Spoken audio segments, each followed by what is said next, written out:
তেল ছাড়া আমি বিভিন্ন রকমের রান্না বানিয়েছিলাম, আর আপনারা সেই রান্নাগুলো ভীষণ পছন্দ করেছিলেন।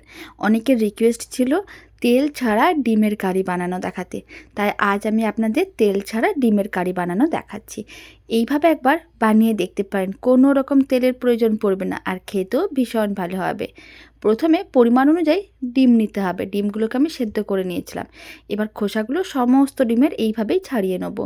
সমস্ত ডিমের খোসাগুলো ছাড়িয়ে নিয়ে ঠিক এইভাবে সাইডগুলোকে একটু কাট করে নেব, তাহলে মশলাগুলো ডিমের মধ্যে চলে যাবে, খেতেও ভালো লাগবে।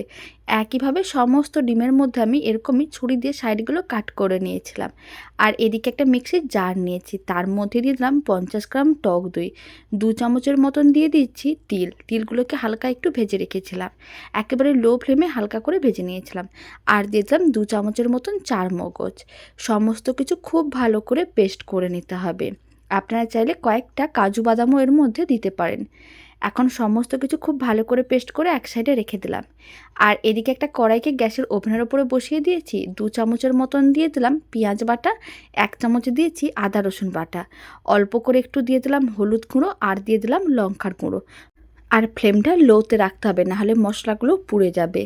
এবার দিয়ে দিলাম স্বাদ অনুযায়ী লবণ, তারপরে বেশ কিছুটা পরিমাণ জল দিতে হবে। প্রায় 200 ml মতন জল দিয়ে দিলাম, 1 কাপ জল দিয়েছি। এখন সমস্ত কিছু খুব ভালো করে মিশিয়ে নিতে হবে।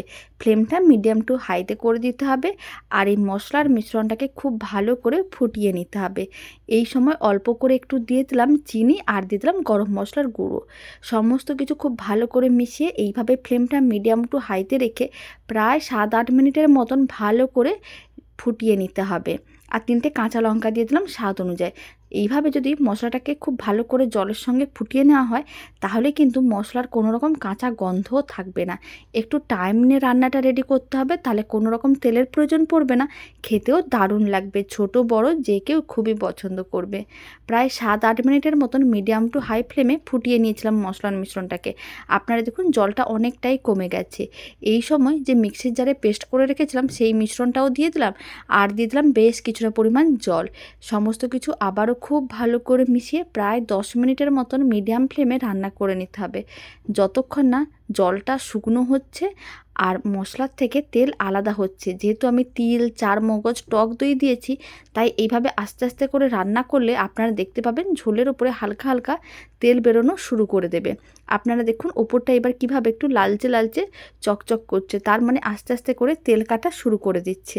ঠিক এইভাবে মিডিয়াম ফ্লেমে রান্না করতে হবে। এখন সেদ্ধ ডিমগুলো দিয়ে দিলাম, আর খুব ভালো করে মিশিয়ে নিচ্ছি। তারপরে একইভাবে 7-8 মিনিটের মতন রান্না করে তারপর আমি আপনাদের দেখাচ্ছি।